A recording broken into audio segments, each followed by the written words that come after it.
صل على سيدنا ومولانا محمد وعلى جی ناظرین و سامعین، پروگرام یاد الہی میں روزانہ عظیم ہستیوں کے تذکارے پاک کیے جاتے ہیں اور اس کے ساتھ ساتھ کچھ ایسے موضوعات پر گفتگو ہوتی ہے جن سے آپ کو رہنمائی حاصل ہوتی ہے۔ آج سیدنا امام جعفر الصادق رضی اللہ عنہ آپ کے تذکارے پاک ہوں گے۔ اس سے پہلے کتاب الشفا سے آج کا وظیفہ بہرے پن کا روحانی علاج۔ بہرے پن کا روحانی علاج۔ اگر کسی شخص کو بہرے پن کی شکایت ہو تو سورہ اعراف کی آیت مبارکہ 204، سورہ اعراف آیت مبارکہ 204 204، اس کو روزانہ 141 مرتبہ پڑھ کر شہادت کی انگلی کے پوروں پر دم کریں۔ شہادت کی انگلی ہے یہ، اس کے جو پورے ہیں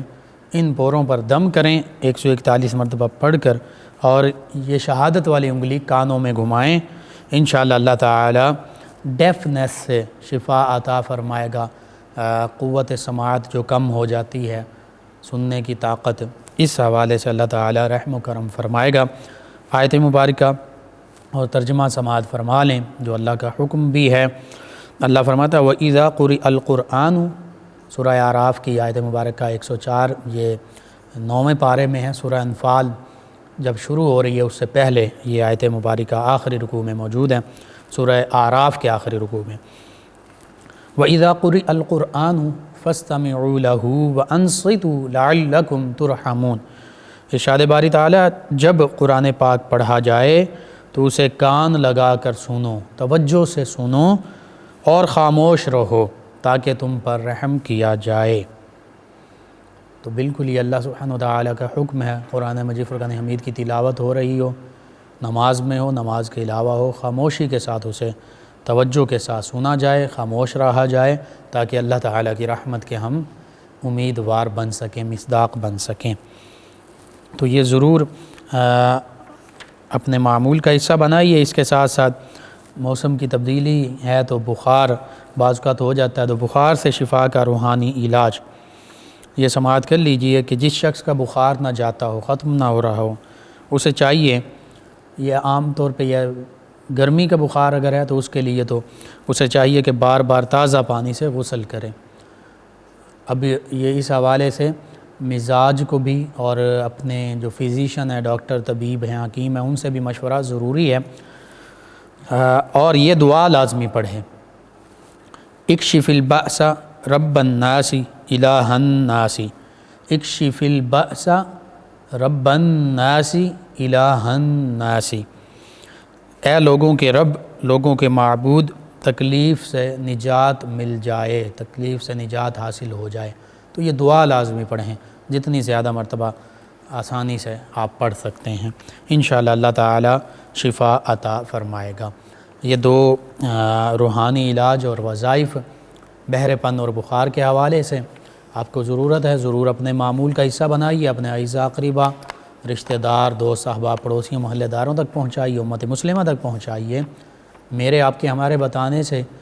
کسی بھی ہمارے مسلمان بہن بھائی، کسی مسلمان فرد کا فائدہ ہوتا ہے، اسے اللہ تعالی شفا عطا فرماتا ہے۔ انشاءاللہ یہ ہمارے لیے دین و دنیا آخرت میں بھلائی، فائدے، نجات اور شفا کا باعث ہوگا۔ اللہ سبحانہ وتعالی مجھے، آپ کو، ہم سب کو، امت مسلمہ کو آسانیاں عطا فرمائے، آسانیاں بانٹنے والا بنائے، تمام امت مسلمہ کی تمام مشکلات آسان فرمائے، آمین۔ جی ناظرین و سامعین، سیدنا امام جعفر الصادق رضی اللہ تعالی عنہ بہت عظیم ہستی، اہل بیت کرام علیہم الرضوان میں شامل، اور صحابہ کرام علیہم الرضوان کی بھی اولاد میں سے ہیں، اور اہل بیت کرام علیہم الرضوان کی بھی اولاد میں سے ہیں، یعنی نبی رحمت صلی اللہ علیہ وآلہ وسلم اور صحابہ کرام علیہم الرضوان، اہل بیت کرام علیہم الرضوان کے ساتھ قریبی نسبت ان ہستی کو حاصل ہے۔ نامی اس میں گرامی آپ کا سیدنا جعفر رضی اللہ عنہ۔ القاب کئی ہیں، ان میں سے خاص لقب جو ہے آپ کا وہ الصادق ہے، اور آپ کے والد گرامی ہیں سیدنا امام جعفر سیدنا امام محمد باقر رضی اللہ عنہ، ان کے والد گرامی ہیں سیدنا امام علی زین العابدین رضی اللہ عنہ، ان کے والد گرامی سیدنا امام حسین رضی اللہ عنہ، ان کے والد گرامی سیدنا علی المرتضیٰ کرم اللہ وجہہ الکریم، اور پھر سیدنا امام حسین رضی اللہ عنہ کی والدہ ماجدہ سیدہ طیبہ طاہرہ سیدہ فاطمہ رضی اللہ عنہ کہ جو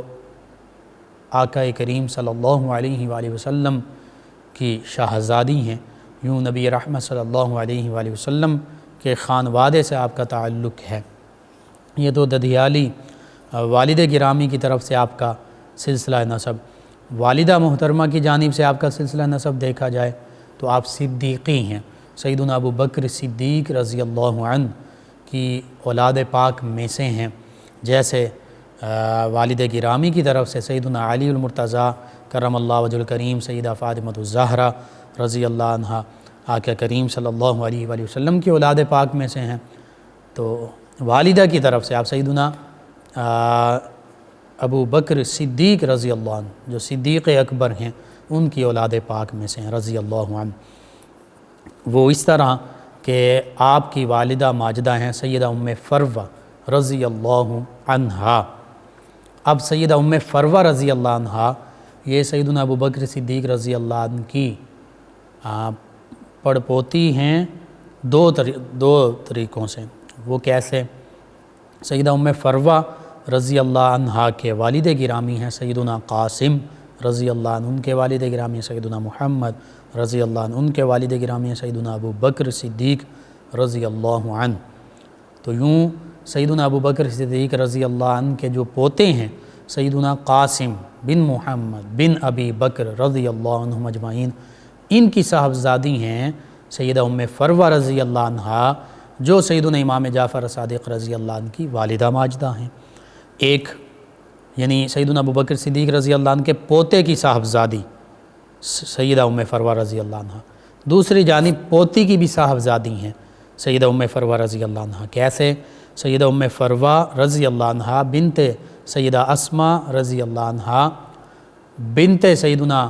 عبد الرحمن رضی اللہ عنہ بن سیدنا ابو بکر صدیق رضی اللہ عنہ، یعنی سیدہ ام فروہ رضی اللہ عنہ جو ہیں یہ سیدنا ابو بکر صدیق رضی اللہ عنہ کی پوتی سیدہ اسماء بنت عبد الرحمن بن ابی بکر رضی اللہ عنہم اجمعین ان کی بھی صاحبزادی ہیں۔ تو اس حوالے سے چونکہ سیدہ ام فروہ رضی اللہ عنہ جو سیدنا امام جعفر صادق رضی اللہ عنہ کی والدہ ماجدہ ہیں، سیدنا امام محمد باقر رضی اللہ عنہ کی زوجہ مطہرہ ہیں، سیدنا امام علی زین العابدین رضی اللہ عنہ کی بہو ہیں، ان کا سلسلہ نسب جو ہے یہ اپنے والد اور والدہ دونوں کی طرف سے سیدنا ابو بکر صدیق رضی اللہ عنہ سے مل جاتا ہے۔ دوہری نسبتیں ہیں سیدہ ام فروہ رضی اللہ عنہ کی، ددیالی بھی ننیالی بھی سیدنا ابو بکر صدیق رضی اللہ عنہ سے، تو اسی نسبت کی وجہ سے سیدنا امام جعفر الصادق رضی اللہ عنہ فرمایا کرتے تھے ولدنی ابو بکر مرتین، کہ مجھے تو سیدنا ابو بکر صدیق رضی اللہ عنہ سے دوہری نسبتیں ہیں، مجھے ان سے دو مرتبہ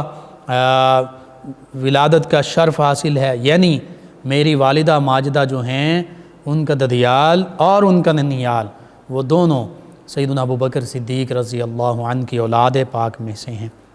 اس طرح سیدنا امام جعفر الصادق رضی اللہ عنہ جو ہیں یہ جہاں نبی کریم صلی اللہ علیہ وآلہ وسلم کے خانوادے سے تعلق رکھتے ہیں، اہل بیت اطہار علیہم الرضوان میں شامل ہیں، جہاں سادات کرام میں شامل ہیں، علوی ہیں یعنی سیدنا علی المرتضیٰ کرم اللہ وجہ الکریم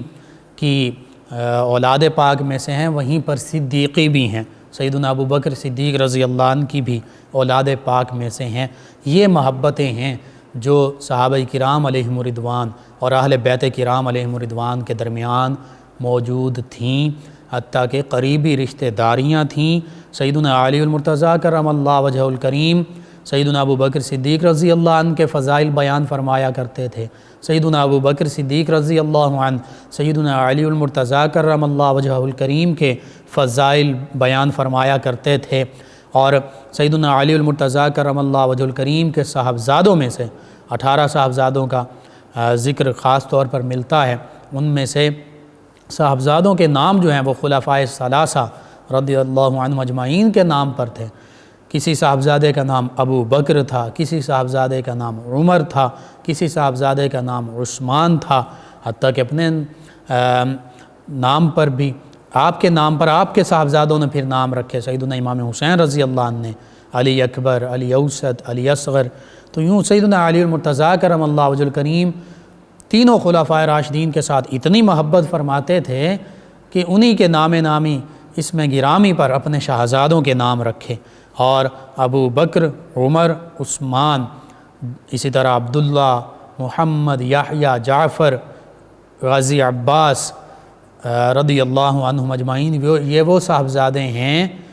کہ جنہوں نے واقعہ کربلا میں سیدنا علی المرتضیٰ کرم اللہ وجہ الکریم کے یہ شہزادے، یہ صاحبزادے کہ جنہوں نے واقعہ کربلا میں، جن کے نام نامی اس میں گرامی تینوں خلفائے راشدین کے نام پر ہیں، واقعہ کربلا میں انہوں نے بھی سیدنا امام حسین رضی اللہ عنہ اپنے بھائی، اپنے آقا و مولا، ان کے ساتھ لڑتے ہوئے، ان کے ساتھ شامل تھے، ان کی فوج میں شامل تھے، ان کا ساتھ دیتے ہوئے یزیدی فوجوں کے مقابلے میں آتے ہوئے، لڑتے ہوئے جام شہادت نوش کیا۔ یہ نبی کریم صلی اللہ علیہ وآلہ وسلم کے خانوادے یعنی اہل بیت کرام علیہم الرضوان اور صحابہ کرام علیہم الرضوان کی آپس میں محبت، رشتہ داری اور ایک دوسرے پر جان نچھاور کرنے، ایک دوسرے کے فضائل بیان کرنے اور محبت کا یہ عالم تھا۔ تو بہرحال سیدنا امام جعفر الصادق رضی اللہ عنہ خود اس محبت کا اظہار فرمایا کرتے تھے کہ مجھے تو سیدنا ابو بکر صدیق رضی اللہ عنہ سے دوہری نسبت حاصل ہے، کیونکہ والدہ کی طرف سے آپ کا شجرہ نسب ددیال اور ننیال دونوں طریقوں سے سیدنا ابو بکر صدیق رضی اللہ عنہ سے متصل ہوتا ہے۔ سیدنا امام جعفر الصادق رضی اللہ عنہ، اب ان کا لقب جو ہے صادق، اس پر بھی غور کیا جائے۔ یہ نبی رحمت صلی اللہ علیہ وآلہ وسلم کے فیضان کی یاد بھی دلاتا ہے کہ آقا کریم صلی اللہ علیہ وآلہ وسلم کا لقب صادق اور امین تھا۔ تو پتہ چلتا ہے اہل بیت کرام علیہم الرضوان اپنے جد امجد نبی رحمت صلی اللہ علیہ وآلہ وسلم کی جو وراثت ہے، جو علوم کی وراثت ہے، جو معرفت کی وراثت ہے، جو ظاہری باطنی فیضان کی وراثت ہے، اس سے وافر حصہ پایا کہ آقا کریم صلی اللہ علیہ وآلہ وسلم بھی صادق ہیں اور ان کا لقب بھی صادق ہے۔ اور پھر صحابہ کرام علیہم الرضوان بالخصوص سیدنا ابو بکر صدیق رضی اللہ عنہ، کیونکہ آپ کا لقب صدیق ہے، آپ بھی سچ بولنے والے ہیں، تصدیق فرمانے والے ہیں، تو یہ صادق اور صدیق اور تصدیق یہ ایک ہی مادہ ہے ان کا۔ تو یوں صدیق اکبر رضی اللہ عنہ سے ظاہری نسبت بھی ہے اپنے نسب کے حوالے سے، اور باطنی نسبت بھی ہے کہ سیدنا ابو بکر صدیق رضی اللہ عنہ کا فیضان بھی جو ہے وہ سیدنا امام جعفر الصادق رضی اللہ عنہ کو حاصل ہوا، جہاں سیدنا علی المرتضیٰ کرم اللہ وجہ الکریم کا فیضان مل رہا ہے۔ اور یہ سیدنا علی المرتضیٰ کرم اللہ وجہ الکریم کا فیضان ہو یا سیدنا ابو بکر صدیق رضی اللہ عنہ کا فیضان ہو، یہ حقیقت میں فیضان ولایت بھی ہے، فیضان نبوت بھی ہے، اور حقیقت یہ ہے کہ یہ آقا کریم صلی اللہ علیہ وآلہ وسلم ہی کا فیضان ہے، چاہے فیضان صدیقی ہو، چاہے فیضان علوی ہو، یہ آقا کریم صلی اللہ علیہ وآلہ وسلم ہی سے تو ان ہستیوں نے فیضان حاصل کیا ہے، جو فیضان پھر آگے سیدنا امام جعفر الصادق رضی اللہ عنہ تک پہنچ رہا ہے۔ سیدنا امام جعفر الصادق رضی اللہ عنہ کی کیسی عظیم شان ہے کہ سیدنا علی المرتضیٰ کرم اللہ وجہ الکریم کی طرف سے جو آپ کا شجرہ نسب ہے وہ فیضان بھی مل رہا ہے اہل بیت کرام علیہم الرضوان کا، اور دوسری جانب جو سلسلہ صدیقیہ ہے سیدنا ابو بکر صدیق رضی اللہ عنہ کا فیضان چلا، اس سے بھی آپ کو وافر حصہ مل رہا ہے، اور وہ ایسے مل رہا ہے کہ سلسلہ صدیقیہ جو سلسلہ خواجگان بھی کہلایا، پھر بعد میں سلسلہ طیفوریہ بھی کہلایا، سلسلہ نقشبندیہ بھی کہلایا، اس کا فیضان یوں ملا کہ سیدنا ابو بکر صدیق رضی اللہ عنہ سے جہاں دیگر تینوں خلفائے راشدین وہ بیعت ہوئے اور ظاہری باطنی فیوز و برکات ان ہستیوں نے حاصل کیے، وہیں پر خاص طور پر سیدنا سلمان فارسی رضی اللہ عنہ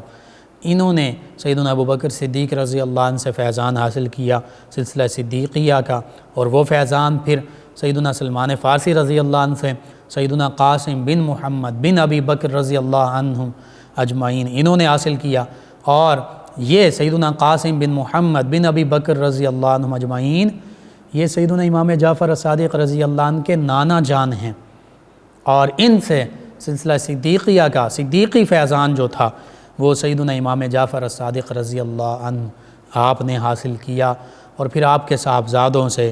ہوتا ہوا یہ فیضان خواجہ بایزید بسطامی علیہ رحمہ، اور پھر آگے چلتا ہوا حضرت شاہ نقشبند رحمۃ اللہ تعالی علیہ اور سیدنا مجدد الفسانی رحمۃ اللہ تعالی علیہ سے ہوتا ہوا آج بھی یہ فیضان سلسلہ نقشبندیہ مجددیہ صدیقیہ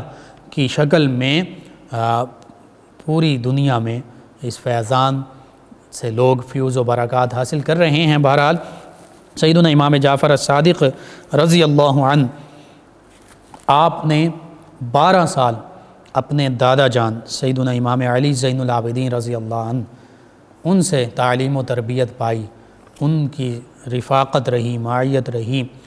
ان سے ظاہری باطنی تمام علوم جو ہیں وہ اخذ کیے، یعنی ان علوم کی کوئی انتہا نہیں ہے۔ ہاں جتنے علوم پھر آگے پھوٹے پھیلے ان علوم سے ہی اندازہ لگا لیجئے۔ سیدنا امام جعفر الصادق رضی اللہ عنہ قرآن و سنت کا بھی درس دیا کرتے، قرآن مجید فرقان حمید کی تفسیر بھی بیان فرمایا کرتے، احادیث مبارکہ لوگوں تک پہنچایا کرتے، فقہ کی تعلیم دیا کرتے،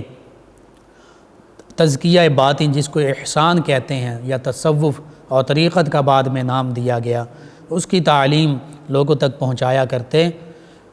یہ کہا جاتا ہے کہ اگر استاد کا مقام و مرتبہ دیکھنا ہے تو پھر شاگردوں کو دیکھ لو، شاگرد کیسے ہیں۔ پیر کو دیکھنا ہے کہ پیر کا مقام و مرتبہ اور پیر جو ہے شریعت پر کیسے عمل کرنے والا ہے، شریعت کا پابند ہے یا نہیں، تو اس کے مریدوں کو دیکھ لو۔ تو سیدنا امام جعفر الصادق رضی اللہ عنہ کا مقام و مرتبہ اگر دیکھنا ہے تو آپ کے شاگردوں کو دیکھ لیا جائے۔ کون شاگرد ہیں آپ کے؟ امام مالک رحمۃ اللہ تعالی علیہ جو فقہ کے امام ہیں، جو حدیث کے امام ہیں، جو مدینہ طیبہ میں بیٹھ کر حدیث اور فقہ کا درس دیا کرتے تھے، جن سے بڑے بڑے ائمہ کرام آ کر قرآن و سنت کا علم حاصل کیا کرتے تھے، فقہ کا علم حاصل کیا کرتے تھے، جو حدیث اور فقہ کا ایک بلند مینار ہیں، وہ سیدنا امام جعفر الصادق رضی اللہ عنہ کے شاگرد ہیں۔ اسی طرح امام اعظم فی الفقہ سیدنا امام ابو حنیفہ رضی اللہ عنہ وہ بھی سیدنا امام جعفر الصادق رضی اللہ عنہ کے شاگرد ہیں، جو فقہ کے ائمہ کے بھی امام ہیں، اماموں کے امام ہیں، جن کے بارے میں امام شافعی علیہ رحمہ نے فرما دیا تھا کہ جو جتنے بھی ائمہ ہیں جو فقیہ ہیں، تمام فقیہ جو ہیں وہ عیال و ابی حنیفہ رضی اللہ عنہ جو ہیں ان کے عیال ہیں، یعنی ان سے سیکھنے والے ہیں، اور اس میں کوئی شک بھی نہیں ہے۔ اسی طرح سیدنا امام ابو حنیفہ رضی اللہ عنہ آپ نے فرمایا کہ لولا السنتان لہلک النعمان، اگر 2 سال نعمان کی زندگی، آپ کا نامی اس میں گرامی نعمان بن ثابت رضی اللہ عنہ ہے، فرماتے ہیں اگر 2 سال میری زندگی میں نعمان کی زندگی میں نہ ہوتے تو نعمان ہلاک ہو جاتا۔ لوگوں نے پوچھا کہ حضور وہ 2 سال کون سے ہیں؟ تو آپ نے فرمایا کہ وہ 2 سال جو میں نے سیدنا امام جعفر الصادق رضی اللہ عنہ کی خدمت میں گزارے، اور ایک روایت میں یہ ہے سیدنا امام جعفر صادق رضی اللہ عنہ کا بھی ذکر کیا، اور ساتھ سیدنا فضیل بن عیاض رضی اللہ عنہ کا بھی ذکر کیا کہ ان ہستیوں کی بارگاہ میں جو میں نے 2 سال گزارے ظاہری اور باطنی علوم حاصل کرنے کے لیے، یہ اگر نہ ہوتے تو نعمان ہلاک ہو جاتا۔ یعنی سیدنا امام جعفر الصادق رضی اللہ عنہ سے سیدنا امام ابو حنیفہ رضی اللہ عنہ نے فیضان پایا، فقہ کا بھی علم حاصل کیا، ظاہری علم حاصل کیا، باطنی علم بھی حاصل کیا۔ تو جن کے شاگرد جو ہیں وہ اماموں کے امام ہیں، اور پھر امام احمد بن حنبل جو ہیں یہ امام شافعی کے شاگرد ہیں، امام شافعی جو ہیں یہ امام مالک کے شاگرد ہیں، اور امام مالک جو ہیں یہ امام ابو حنیفہ رضی اللہ عنہ ان کے شاگردوں کے شاگرد ہیں، تو اور پھر امام ابو حنیفہ جو ہیں وہ امام جعفر الصادق رضی اللہ عنہ کے شاگرد ہیں۔ تو یوں پتہ چل رہا ہے کہ امام جعفر الصادق رضی اللہ عنہ کا ظاہری باطنی جو فیضان ہے، جو صدیقی فیضان بھی ہے، جو علوی فیضان بھی ہے، اور حقیقت میں جو نبوی فیضان ہے، اس فیضان سے چاروں ائمہ کرام یوں فیض یاب ہو رہے ہیں۔ اور پھر ائمہ حدیث کی بات کریں، یعنی امام ترمذی ہیں، امام ابی داؤد ہیں، ابن ماجہ ہیں، نسائی ہیں، اسی طرح امام مسلم قشیری ہیں، امام عبداللہ محمد بن اسماعیل بخاری ہیں، تو ان تمام ائمہ یہ تیسری صدی ہجری کے حدیث کے امام ہیں۔ یہ بھی ان کے اساتذہ کرام کی آپ اس پر بات کیجئے، تحقیق کیجئے، پڑھیے تو پتہ چلے گا ان کا سلسلہ جو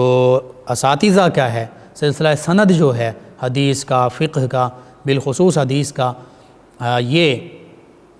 ملتا سیدنا امام ابو حنیفہ ان تک بھی پہنچتا ہے، ان تک متصل ہوتا ہے، ان کے شاگردوں کے شاگرد ہیں، یا شاگردوں کے شاگردوں کے شاگرد۔ امام بخاری علیہ رحمہ یہ بھی امام اعظم ابو حنیفہ کے شاگردوں کے شاگردوں کے شاگرد، یعنی دوسری تیسری لڑی میں جا کر امام ابو حنیفہ، اور پھر آگے اگر ذکر کیا جائے تو سیدنا امام جعفر الصادق رضی اللہ عنہ تک یہ سلسلہ حدیث بھی متصل ہو جاتا ہے۔ تو یوں سیدنا امام جعفر الصادق رضی اللہ عنہ کا علمی مقام و مرتبہ بہت بلند ہے۔ یہ قرآن و سنت اور ظاہری باطنی علوم اسلامیہ کی بات ہوئی۔ اگر جس کو آج ہم ماڈرن سائنسز کہتے ہیں اور آج کے دور کے علوم کہتے ہیں، یہ حقیقت میں آج کے دور کے علوم نہیں، یہ بھی قرآن و سنت ہی سے اخذ کیے گئے، اور صحابہ کرام، تابعین اعظام، اہل بیت کرام علیہم الرضوان اس کے وارث تھے۔ بالخصوص سیدنا امام جعفر الصادق رضی اللہ عنہ کا جب ذکر آتا ہے تو آپ سے کیمسٹری کا علم یہ جابر بن حیان نے سیکھا، جو فاؤنڈر آف کیمسٹری، بابائے کیمیا یا کیمیا کا بانی جسے کہا جاتا ہے، جابر بن حیان، یہ سیدنا امام جعفر الصادق رضی اللہ عنہ کا غلام،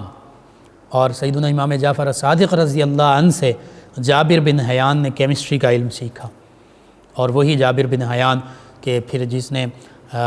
کیمسٹری کے جو ایکسپیریمنٹل ٹیکنیکس ہیں، فنڈامنٹل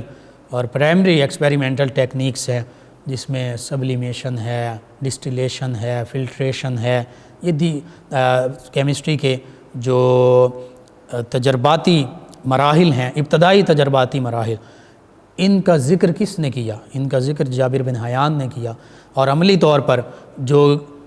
کیمیکل لیب، کیمسٹری کی لیب کے جو ضروری اور ابتدائی اور اہم جو انسٹرومنٹس ہوتے ہیں، جو سامان ہوتا ہے، وہ بھی سب سے پہلے اس کی تحقیق اور اس کا بنانے کا طریقہ اور عملی جو تجربہ گاہ ہے، جو لیبارٹری ہے، اس کا قیام جابر بن حیان نے کیا تھا۔ جتنے بھی کیمسٹری کے ضروری چیزیں ہوتی ہیں لیبارٹری میں، جن کے اندر وہ جار، کیف، بیکر، یہ چیزیں، یہ ان کا ابتدائی طور پر جو سب سے پہلے یہ تجربات کیے گئے کیمسٹری کے کیمیکل سے ریلیٹڈ، یہ جابر بن حیان انہوں نے کیے، اور انہوں نے کن سے سیکھا؟ سیدنا امام جعفر الصادق رضی اللہ عنہ سے۔ تو یوں حقیقت یہ ہے کہ آج جن کو ہم سائنسی علوم کہہ رہے ہیں، ماڈرن علوم کہہ رہے ہیں، جدید علوم کہہ رہے ہیں،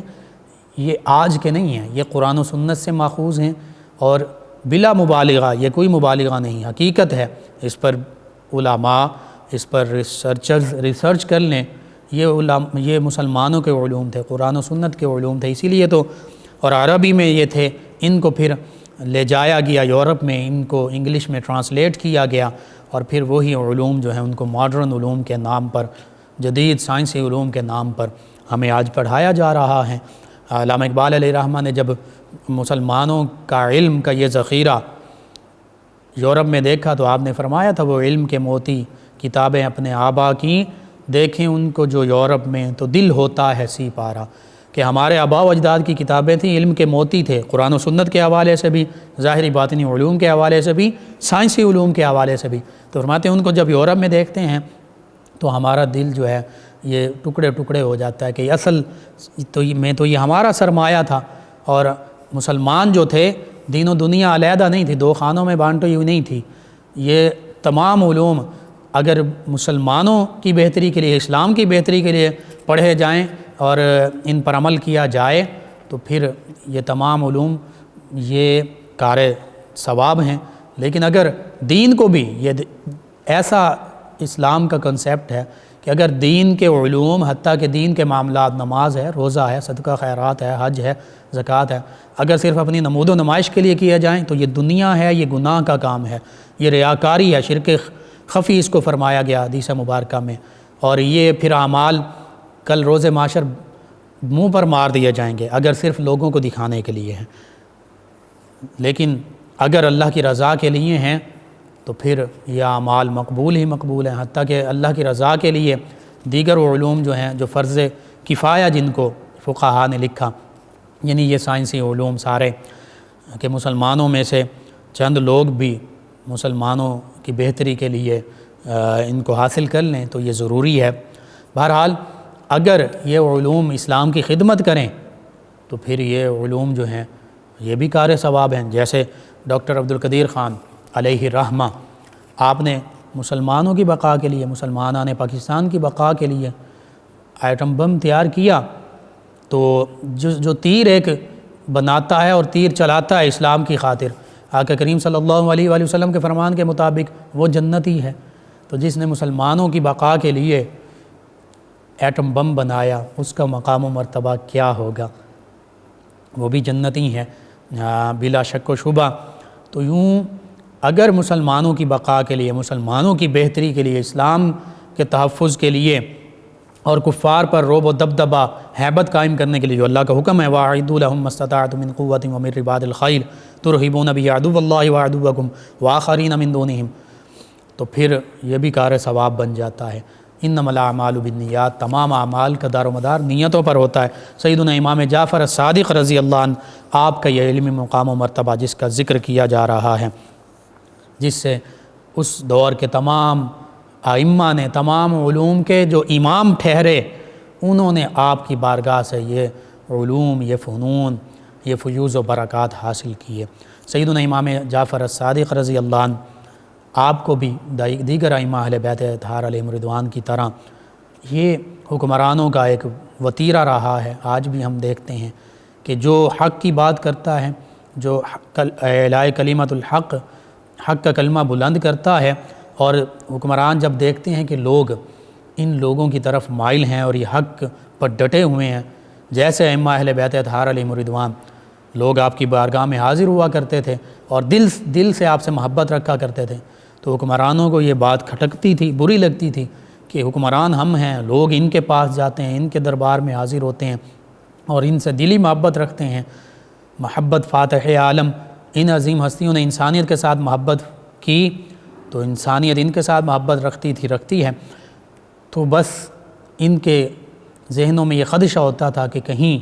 ہمارا تختہ جو ہے، ہمارا تخت جو ہے وہ الٹ نہ دیا جائے، تخت جو ہے وہ تختہ نہ بن جائے۔ تو اس دور میں بھی یہ حکمران یوں ہی ائمہ اہل بیت اطہار علیہم رضوان کے ساتھ دشمنی رکھا کرتے تھے، اور اکثر ائمہ اہل بیت اطہار علیہم رضوان کو